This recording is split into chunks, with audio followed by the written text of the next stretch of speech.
एक बार की बात है, एक बहुत बड़ी आर्ट गैलरी ने कॉन्टेस्ट डिक्लेयर किया।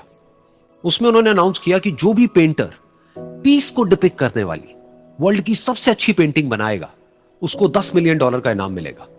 यह बात पूरी दुनिया में फैल गई और पूरी दुनिया से हजारों पेंटर्स ने अपनी अपनी पेंटिंग भेजी उस कॉन्टेस्ट में पार्टिसिपेट करने के लिए। उन हजारों पेंटिंग्स में से जो इस कॉन्टेस्ट के जजेस थे उन्होंने फाइनली 100 पेंटिंग्स को शॉर्टलिस्ट किया और उन 100 पेंटिंग्स की एक एग्जीबिशन लगाई।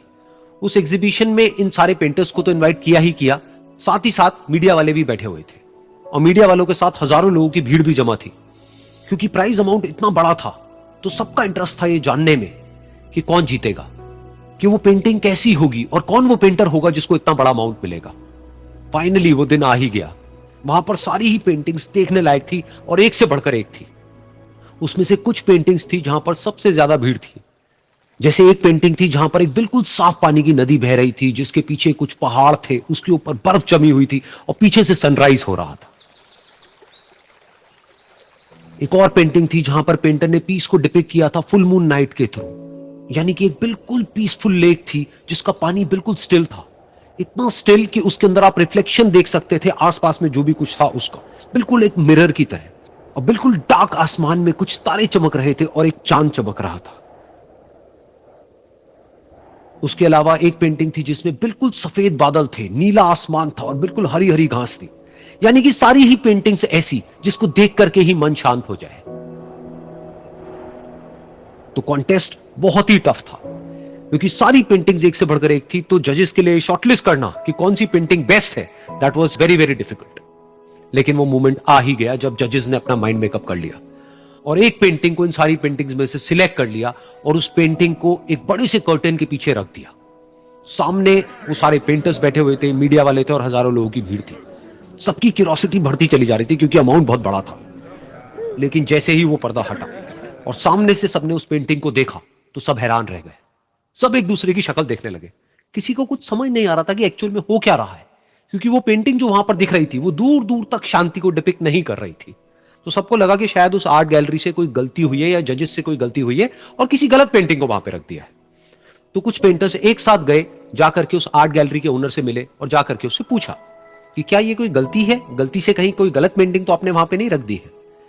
तो आर्ट गैलरी वाला थोड़ा सा मुस्कुराया और बोला, नहीं, ये पेंटिंग बिल्कुल ठीक है। जजेस ने इसी पेंटिंग को सिलेक्ट किया है और यही पेंटिंग आज की विनर है। सारे पेंटर्स ये जवाब सुन करके गुस्से से भर गए और सबने मिल करके रिवोल्ट कर दिया।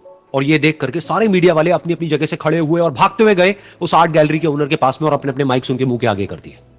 तो अगेन वो आर्ट गैलरी का जो ओनर था वो हल्का सा मुस्कुराया और उसने कहा कि मुझे कुछ बोलने से पहले एक बार इस पेंटिंग को आप लोग ध्यान से देखिए, थोड़ा पास से देखिए, शायद आपको कुछ ऐसा नजर आए जो दूर से नजर नहीं आ रहा है। क्योंकि आप सबने एक चीज तो देख ली कि इस पेंटिंग में आंधी है, तूफान है, चारों तरफ सब कुछ तहस नहस हो रहा है, आसमान में बिजली कड़क रही है, काले बादल है, ये सब तो आपने देख लिया।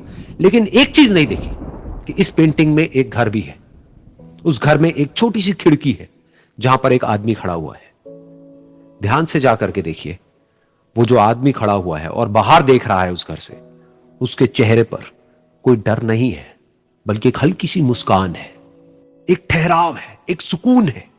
और यही है शांति का असली मतलब। यानी कि शांति का मतलब यह नहीं है कि हमारे बाहर सब कुछ शांत है और फिर हम शांत हैं, क्योंकि वो टेम्पररी है। असली शांति का मतलब यह है कि हमारे बाहर चाहे जो कुछ भी हो रहा हो, हम अंदर से पूरी तरह से शांत हैं, हमारा मन शांत है। क्योंकि जिसका मन शांत नहीं है उसको चाहे आप कितनी भी सुंदर से सुंदर जगह पर ले जाकर के बिठा दो, वो वहां पर भी जाकर के दुखी ही रहेगा। लेकिन दूसरी तरफ से जिसका मन शांत है, उसके बाहर चाहे कुछ भी हो रहा हो, चाहे मौसम कैसा भी हो, चाहे उसके आसपास में सब कुछ तहस नहस हो रहा हो, तूफान हो, लेकिन वो अंदर से बिल्कुल शांत रहेगा। और यही है शांति का असली मतलब।